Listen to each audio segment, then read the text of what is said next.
තවතිසාවත් එක තියෙන කතාව තමයි මලබාරී කියලා දෙවියෙක් හිටියා. මෙයා මේ මලබාරී දෙවියට දිව්‍යාංගනාව 500ක් හිටියා. මනුස්ස ලෝකේ අපිටයි එක්කෙනෙක්. ඒක ඉතින් දිව්‍ය ලෝකෙන් තමයි අහන්න ඕන. හරිද? 500. එතකොට මේ මලබාරී කියන දෙවියට පින්නතුනේ මල් කඩ ගෙනත් දෙන්න ඕන අනිත් අය දිව්‍ය ලෝකේ. නන්දන උයනෙන් පනසතු ගස් වලින් මල් කඩ අරයයි සතුටු කරන්න ඕන. එතකොට එක දෙවංගනකගේ මොකද වෙන්නේ? ආවුෂ නැති වෙනවා. මොකද්ද වෙන්නේ? ආවුෂ ඉවර වෙලා එයා ඇවිල්ලා මව් කුසක උපදිනවා. මේ හැම එකම මේ මව් කුසේ උපදින හැටි දිව්‍ය ලෝකෙන් චුත වෙන හැම දෙයක්ම මේක පැහැදිලි කරන්න පුළුවන්. මේ මලබාරි අරයා මැරිලා මනුස්ස ලෝකෙ ඉපදිලා එයා පින්නතුනි තරුණ වයසට එනකොට එයාට අර පෙර ජීවිතේ පේනවා. මොන ජීවිතේද? මල් කඩනවා. එයාගේ හස්බන්ඩ් කවුද? එයාගේ වින්ද සතුට පේනවා. පේනකොට එයාට අර අම්මලා කසාදයක් කළා දුන්නා. නමුත් මෙලෝ සතුට නෑ.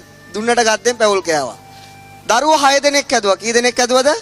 6 දෙනෙක් හැදුවා. එයා පැතුවේම අර දිව්‍ය ලෝකෙට යන්න. එයා යන සිස්ටම් එක හොයාගත්තා.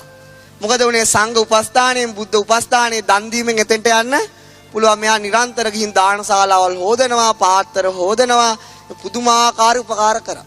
දැන් මෙතන ඉන්න අයත් එහෙම කරනවා නම් දිව්‍ය ලෝකයක් පතාගෙනද කරන්නේ? දාන්නේ නැහැ. කවුද දන්නේ? තමන් තමයි දන්නේ. එහෙම පේනවත් දන්නෙත් නැහැ. මෙයාට නම් පෙනුණා. මෙයා මේ උපාසකම්ම ඉතින් මොකද වෙන්නේ? මේ තරම් දම්පැන් දීලා කරගෙන යනකොට මැරුණා. මොකද උනේ? මැරුණා. මැරුණා ගිහිල්ලා ඉපදුනා අර මල් වත්තේම මල් කඩන ගම. මලබාරි ඇහුවා මෙයාගෙන් ඔය ගිහිල්ලා දාවේ මේ හවස් වෙලා.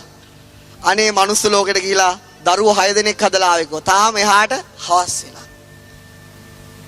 ඒක මං කියන තේරුණානේ පින්නද? ඇයි ඒ ලෝකෙට එක දවසයි ඉතින් බුදුරජාණන් වහන්සේ ওই සිද්ධිය පැහැදිලි කරා මෙන්න මෙහෙම සිදුවීමක් වුණා කියලා. ඉතින් ඔන්න ඔය වගේ ස්වභාවය.